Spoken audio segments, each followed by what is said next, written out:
I was watching a movie with my new boyfriend when my phone rang 3 times. My ex-best friend sobbed, "Please, he's screaming for you." My ex-husband was in the ICU, calling me his real wife. So I went. But before I went, I sat there with the phone still pressed to my ear, staring at the paused movie like the screen could explain what I had just heard. Luke was beside me on the couch. He had one hand resting near mine, not touching, not pushing, just waiting. That was one thing I loved about him. He knew when silence was safer than questions. The number had shown up as unknown the first time. I ignored it. The second time, I watched it ring until it stopped. By the third call, something in my stomach had already tightened. When I answered, I barely got out a hello before I heard crying. Not soft crying. Not polite crying. It was breathless, panicked sobbing, the kind that makes your body react before your mind catches up. Then she said my name. Diana. I froze. Amy. For 18 months, I had not heard her voice except in memories I wished I could erase. Amy had been my closest friend. She knew which mug I always reached for, which songs I skipped when I was sad, and exactly how I liked my coffee. She had sat at my kitchen table more times than I could count. She borrowed my sweaters, ate food from my fridge, and once told me I was lucky to have a husband who looked at me the way Jason did. At the time, I believed her. Later, I learned she had been sleeping with him while saying it. I didn't answer her. I couldn't. "Please don't hang up," she cried. "I know you hate me. I know you should hate me." But I didn't know who else to call. My fingers tightened around the phone. Luke leaned forward. "What happened?" I held up one hand, not to silence him, but because I couldn't process two voices at once. Amy took a shaky breath. "It's Jason." My ex-husband's name landed in the room like a glass dropped on tile.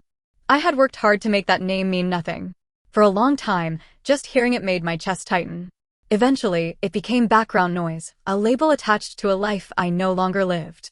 But Amy saying it like that, broken and terrified, pulled something old out of me. "What about him?" I asked.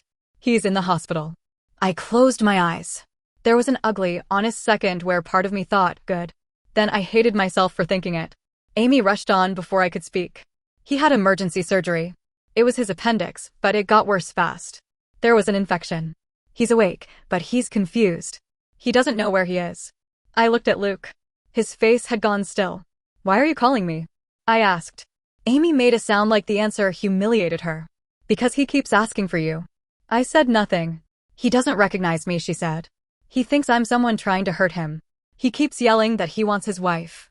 He keeps saying your name." The room seemed to shrink. I stood up without meaning to. The blanket slid from my lap onto the floor. Amy cried harder. "The nurses are trying to calm him down, but he keeps fighting them. He's scared. They said a familiar voice might help. I told them I was his partner, but he looks at me like I'm a stranger." I almost laughed. Not because it was funny, but because after everything, after the grand love story and the soft focus pictures and all the little captions about soulmates, Jason's mind had gone looking for safety and found me. Not her. Me. Amy whispered, "Diana, please. I know I don't deserve anything from you. But he's terrified. I don't know what else to do." For a moment, I did not feel kind. I felt powerful. That is not pretty, but it is true. For 18 months, I had carried the shame of being discarded. I had imagined Amy and Jason starting their new life as if mine had simply been cleared out of the way. I had seen enough before blocking them. Their apartment. Their dinners. His hand on her waist. Her captions about finally being chosen. Now she was asking me to come fix what she helped break. Luke stood and came closer. He didn't reach for the phone. He didn't tell me what the right answer was.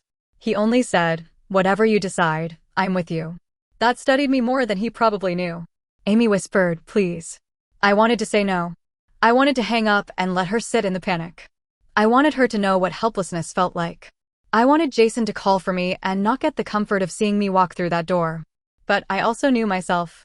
If I ignored that call and his condition worsened, I would carry it. Not because I still loved him. Not because he deserved me. But because I knew I could help calm a medical crisis, and I did not want cruelty to be the thing that finally connected me to him again. So I asked, "What hospital?" Amy gave me the information. I hung up before she could thank me. For a few seconds, the apartment was completely silent except for the low sound of the movie. Two characters on the screen were laughing about something that suddenly felt offensive. Luke picked up my coat from the chair. "You don't have to go," he said. "I know. You also don't have to go alone." I looked at him then. really looked at him. He was nothing like Jason. Jason had a way of making every hard moment about his own discomfort, his guilt, his need to be understood. Luke just stood there holding my coat, leaving the decision in my hands. I took it. I'm not going there as his wife, I said. Luke nodded. Then don't. That was when I understood why I was going. Not to save my marriage. Not to comfort Amy. Not to prove I was a better person than either of them. I was going because Jason had dragged my ghost into that hospital room, and I was tired of being a ghost. I wanted to look at him and know the past no longer owned me. I changed my sweater, washed my face, and tied back my hair with hands that shook only once. Luke drove. Neither of us said much on the way. The hospital lights appeared through the windshield long before we reached the entrance. Bright, cold, and impossible to ignore. When he parked, Luke turned off the engine and looked at me. I'll wait in the lobby, he said. As long as you need. I nodded. Then I opened the door and stepped into the night. The last time I had seen Jason in a crisis was the day he left me. He had turned our bedroom into a place I barely recognized. Closet doors open. Drawers pulled out. A suitcase half-filled on the bed. Shirts folded with painful care, as if neat corners could make betrayal look civilized. I had come home carrying groceries. That detail always stayed with me. I was thinking about dinner. Something simple because the day had been long. I remember unlocking the front door with the grocery bag digging into my wrist and calling his name because his car was outside. No answer. Then I heard movement upstairs. When I reached the bedroom, Jason looked up once and went back to folding. He did not look shocked. That hurt before anything else. Not the suitcase. Not the missing clothes. His calmness. He had already rehearsed this moment without me. What are you doing? I asked. My voice sounded small in that room. Jason placed another shirt into the suitcase. I can't keep pretending. My hand slid down the door frame. Pretending what? He exhaled like I was forcing him through something unfair.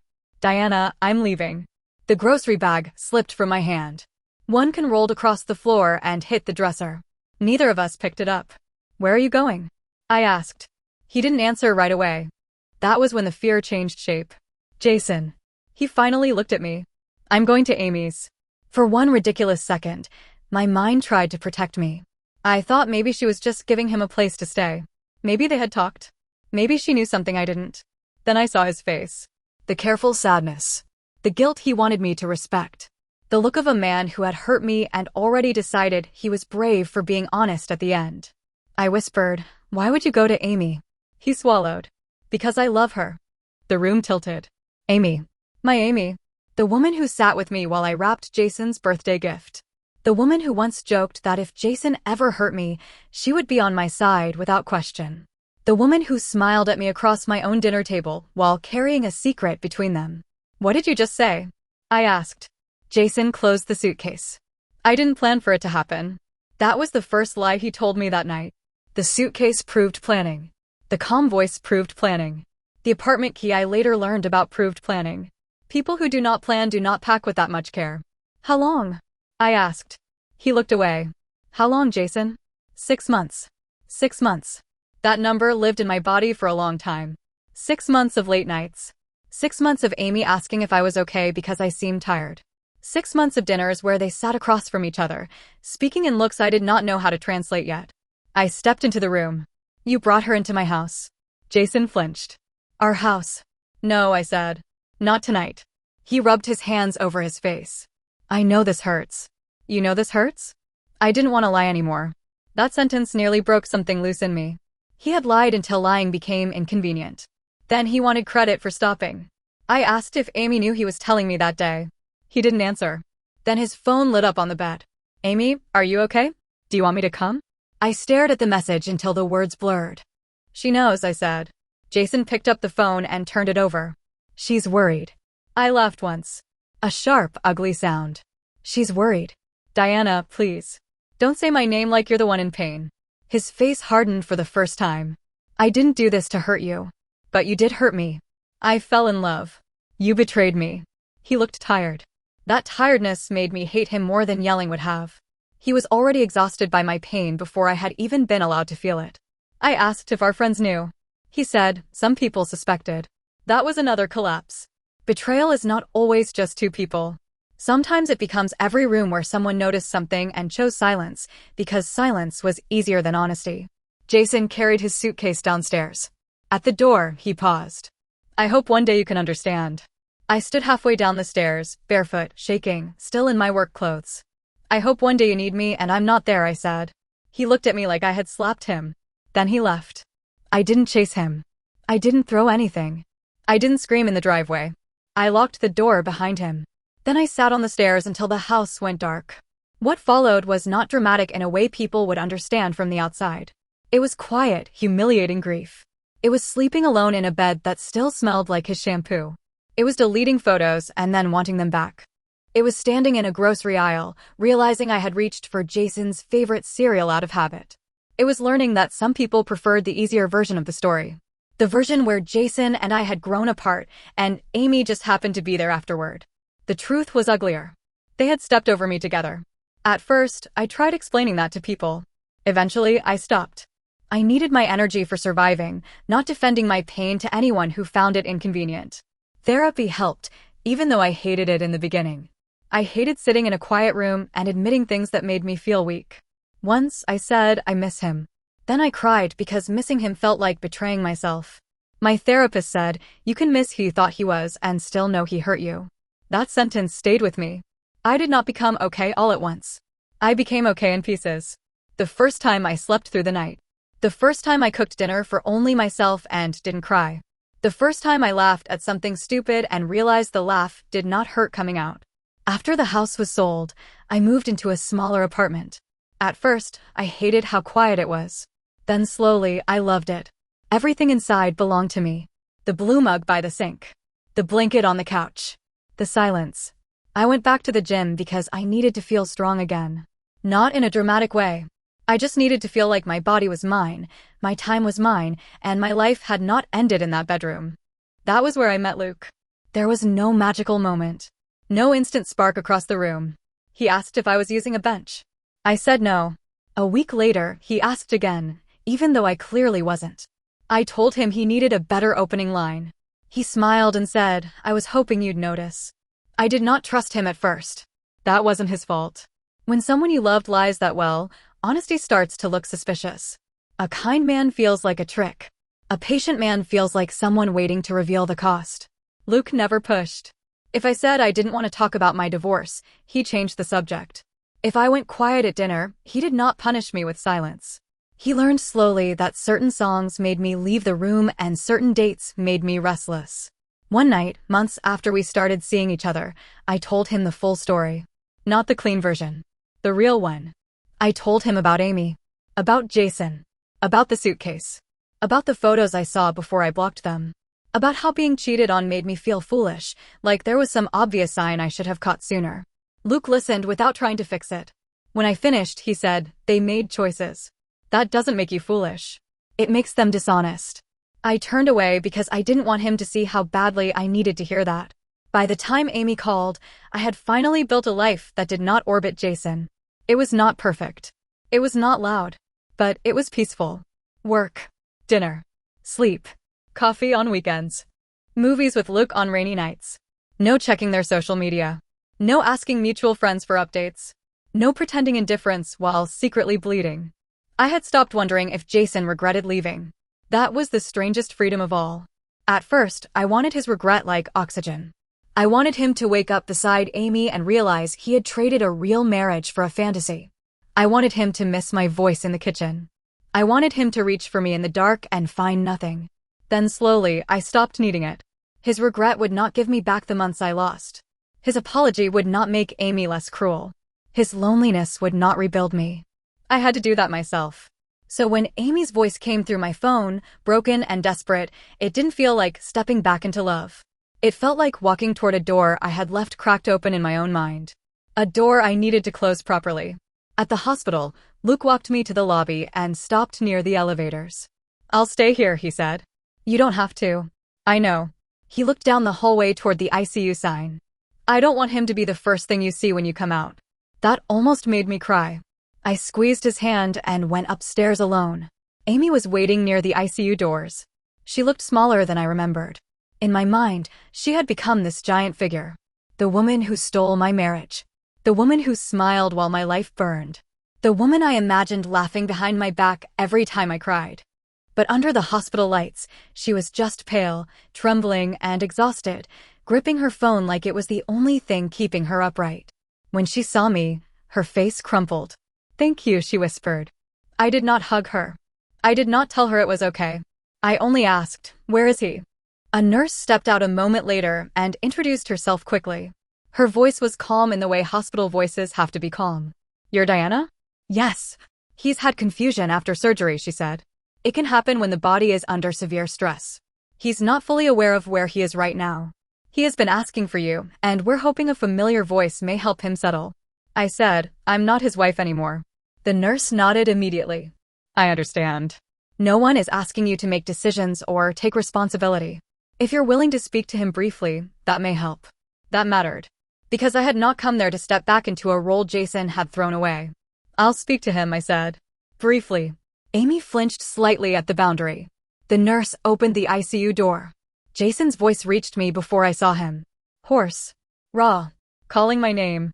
I thought I was prepared. I wasn't. No matter how angry you are, it is strange to see someone who once hurt you looking small. Jason had always been large in my memory. The man with the suitcase. The calm voice. The choice that shattered me. Even after he left, he occupied more space in my mind than he deserved. But in that hospital bed, he looked nothing like the person who walked out of my life. He was pale, sweating, and frightened. Wires connected him to machines that beeped around him. 2 nurses stood close, not hurting him, just keeping him from pulling at things he did not understand. His eyes were open, but they were wild. Amy stood near the corner with her arms wrapped around herself. The second I stepped inside, Jason turned his head. His eyes locked on mine. Everything in him stopped fighting. His face folded with relief so intense it almost scared me. "Diana," he rasped. I stayed near the doorway at first. He started crying. Not controlled tears. Not the kind people use when they know they are being watched. He broke in a way that looked almost childlike. "You came," he said. "I knew you'd come." Amy made a small sound from the corner. Jason's eyes snapped toward her. The panic returned fast enough to make the monitor quicken. "Get her away," he said. "She's not my wife. I don't know her. Get her away from me." Amy covered her mouth. For one terrible second, I felt satisfaction. There it was. The great love story. The soulmate. The woman he destroyed our marriage for. And his frightened mind looked at her like she was a stranger. I am not proud of that feeling, but I will not lie about it. Then Jason looked back at me, and the satisfaction faded. Because his fear was real. His condition was real. Whatever he had done to me, I had not come to enjoy his suffering. I walked to the side of the bed. His eyes followed me like I was the only solid thing in the room. "Please don't leave me with her," he whispered. I kept my voice calm. "Jason, listen to me. You're in the hospital. You had surgery. The people here are helping you." He shook his head weakly. "No. She brought me here. She's lying." "No," I said. "You're confused right now. You're safe." He tried to lift his hand, but a nurse gently stopped him before he could touch the line near his arm. I placed my hand on the blanket near him, not on his skin. That boundary mattered to me. "Look at me," I said. He did. "You need to stop fighting the nurses. They are helping you. If you keep pulling at things, you could make it harder for your body to recover." His breathing hitched. "You're staying. For a few minutes." His face crumpled. "You're my wife." The room went still. Amy looked down. I inhaled slowly. "No," I said gently. "I'm not." Jason blinked at me. "You are." "I was," I said. "I'm not anymore." His brow tightened like he was trying to understand a language he used to speak. "You left," I said. "Do you remember?" He looked confused. Then afraid. "You left me for Amy." At her name, his eyes flicked toward the corner. Amy looked like she wanted the floor to open beneath her. Jason shook his head. "No," he whispered. "No, I made a mistake." The words came fast after that. "I made a mistake. I'm sorry. I was wrong. You're the one. You were always the one." For 18 months, I had imagined those words. I imagined him saying them in our old kitchen. On my doorstep. In a voicemail. I imagined how it would feel to finally hear him admit it. I thought it would feel like victory. It didn't. It felt empty. Because he wasn't saying it from clarity. He was saying it from fear. From confusion. From a mind reaching for the last place it remembered feeling safe. And maybe that was the cruelest part. There had been a time when I was that place for him. He had taken that safety and burned it down. Jason whispered, "Please take me home." "I can't. I'll fix it." "No, Jason. I will. I swear. I'll fix everything. You can't fix what you chose to destroy." The words were quiet, but they landed. His breathing changed. Amy started crying silently in the corner. I did not look at her. Jason stared at me as if the room was coming into focus one painful piece at a time. I leaned slightly closer. "You're safe," I said. "You need to listen to the doctors. You need to recover. But I am not your wife. I am not your home. And I am not coming back." His lips parted, but no words came. The monitor steadied. The nurse moved closer and spoke to him in a low, practiced voice. He did not fight her this time. I stepped back. Jason's eyes followed me. "Diana," he whispered. I paused at the door. For a second, I thought about saying something softer. Something that would make everyone in the room more comfortable. "Maybe I forgive you." But I didn't forgive him. Not fully. And I was done giving people words they had not earned just because silence made them uncomfortable. So I said the only thing I knew is true. "I hope you heal." Then I walked out. Amy followed me into the hallway. "Diana." I stopped, but I didn't turn around right away. Behind us, the ICU doors swung shut. Her voice was small. "I'm sorry." That apology had once been the thing I wanted most from her. Now it felt late. Thin. Almost useless. I turned to face her. She looked wrecked. I could have destroyed her with one sentence. I knew exactly where to press. I could have asked if he was worth it. I could have told her this was what it felt like to be unwanted. I could have reminded her that he asked for his real wife. But I didn't. That would have tied me to her again. So I said, "You don't get to use me to survive the consequences of what you helped create." Her face twisted. I didn't know what else to do. "I know," I said. "That's why I came." Then I walked away. My legs shook only after I reached the elevator.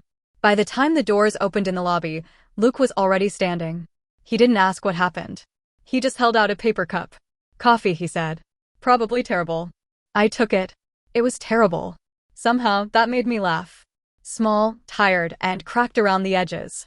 But real. Luke walked beside me through the hospital doors and into the night air. When we reached the parking area, I stopped and looked back at the building.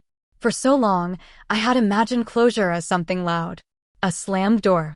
A final speech. A moment where the person who hurt me finally understood. But this felt different. It felt like setting something down. Not gently. Just finally. Jason recovered. That was the first thing I heard days later from a message I did not answer. He was stable. He was awake. The confusion had passed. He remembered pieces of the hospital, though not all of it. Enough, apparently, to know I had been there. Enough to know what he had said. Enough to know Amy had heard it. I did not visit again. I did not call.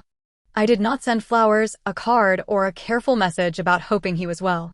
I had already said what I needed to say. Amy moved out before the end of the week. I learned that from Karen, an old mutual friend who had not contacted me in over a year, but suddenly felt comfortable sending a long message that began with, "I know this isn't my place." Messages that begin that way usually prove the opposite. Karen told me Jason and Amy had a horrible argument after he came home. Amy couldn't get past what happened in the ICU. Jason tried to explain that he had been confused, that he had no control over what he said, that fear had twisted everything. Maybe that was true. Maybe every word came from confusion. But it still left damage behind. Amy had built her life on the belief that she was chosen because she was loved more deeply than I ever was. The hospital stripped that story down in front of her. And Jason had to sit with the fact that the woman he abandoned me for could not comfort him when he was most afraid. I did not celebrate their breakup publicly. But I would be lying if I said some quiet part of me did not exhale. For months after Jason left, it felt like the world had let them get away with it. They got the apartment, the romance, the soft pictures, the story about brave love and new beginnings. I got paperwork. I got panic in grocery aisles. I got people telling me not to be bitter. So when their perfect story cracked under the weight of one hospital night, I did not feel sorry for them. I felt balance. Not justice exactly. Life is rarely that clean. But balance. Then the messages started. First from Jason's brother, Scott. He wrote that I had humiliated Jason while he was sick and confused. He said any decent person would have stayed longer instead of making a statement. I read the message twice. Then I deleted it. Jason's mother, Carol, called the next day. I did not pick up. She left a voicemail. Her voice shook, but it was anger more than grief. You had no right to punish him in that condition, she said. Whatever happened between you, he needed kindness. Whatever happened between you. That was how people soften harm when the truth makes them uncomfortable. As if my marriage had not been gutted.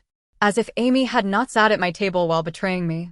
As if Jason had not packed a suitcase in front of me and asked me not to make it ugly. Carol said, "You could have been gracious." That word stayed with me. Gracious. People often ask for grace from the person who was hurt because it is easier than asking for accountability from the person who caused the hurt. I didn't call her back. A few others reached out too. Some were curious and dressed it up as concern.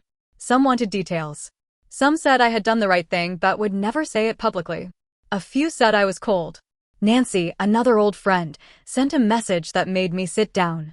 I understand why you went, but telling him you weren't his wife while he was confused feels cruel. You could have waited. For the first time, I replayed it differently. Had I gone there for the right reasons? Did I help calm him, or did I use the moment because it gave me power? Was the truth necessary right then, or did I choose it because Amy was in the room? That night, I asked Luke. We were sitting at my small kitchen table, rain moving softly against the windows. Do you think I was cruel? I asked. Luke didn't answer quickly. I appreciated that. A fast answer would have sounded like comfort. A careful one felt like respect. Finally, he said, I think you were human. I looked down at my hands. That's not an answer. It is, he said. You went. You helped calm him. You didn't insult him. You didn't attack her. You told him the truth when he tried to put you back into a role that wasn't yours anymore. He was confused. Yes, Luke said. And you still weren't his wife. That sentence settled something in me. Because that was the part everyone kept skipping. Jason's condition explained his confusion. It did not erase the divorce. It did not make me responsible for pretending to be the woman he abandoned just because he was scared. Could I have been softer? Maybe. Could I have waited? Maybe. But there was no perfect way to stand in that room without someone deciding I had done it wrong. I did not go to the hospital as revenge. Not completely. And I did not go as mercy. Not completely. I went because someone asked me to help during a crisis, and I knew I could. I went because the man who destroyed me was calling me a safe place, and I needed to see for myself that I no longer belonged there. That night did not heal everything. Healing is not that dramatic. Some memories still appear when I least expect them. A song. A certain kind of rain. A smell from a kitchen I no longer own. Pain has strange hiding places. But something changed after the hospital. Jason stopped being the question. For 18 months, some part of me had wondered if I would break if I saw him again. If one apology would pull me backward. If my body would remember loving him before my mind remembered why I left. Now I knew. I could stand beside his bed while he cried for me. I could hear him say I was the one. I could watch Amy realize the life she took from me was not the victory she thought it was. And I could walk away. A week later, Jason sent one message from a new number. Diana, I don't know what I remember correctly, but I know you came. Thank you. I'm sorry for everything. I really am. I stared at it for a long time. There was a version of me that would have answered. The wife version. The woman who believed every apology needed a response so the person giving it could feel complete. I was not that woman anymore. I deleted the message. Then I blocked the number. Luke didn't ask what it said. He only looked at me from across the room and raised an eyebrow. I said, nothing I needed. For the first time, I believed it. Amy never contacted me again. Jason's family eventually stopped. The old circle moved on to other gossip, the way people always do once a story no longer gives them something fresh to feed on. And my life became quiet again. Not empty. Quiet. There is a difference. I still go to work. I still meet Luke for coffee. I still forget to water the plant by the window until it looks dramatic and offended. I still have nights when the past taps on the glass, asking to be let in. But I don't open the door anymore. Sometimes I wonder what people wanted from me in that ICU room. Did they want me to hold his hand? Tell him everything was okay? Let Amy stand there while I comforted the man she helped take from me? Would that have made me good? Or just useful? Maybe I could have been kinder. Maybe there was no perfect way to leave that room clean. But I know this. I did not cause Jason's fear. I did not cause Amy's humiliation. I did not build the love story that collapsed the moment it was tested. They built that together. I only walked in when they called me. And when I left, I took the last piece of myself back with me.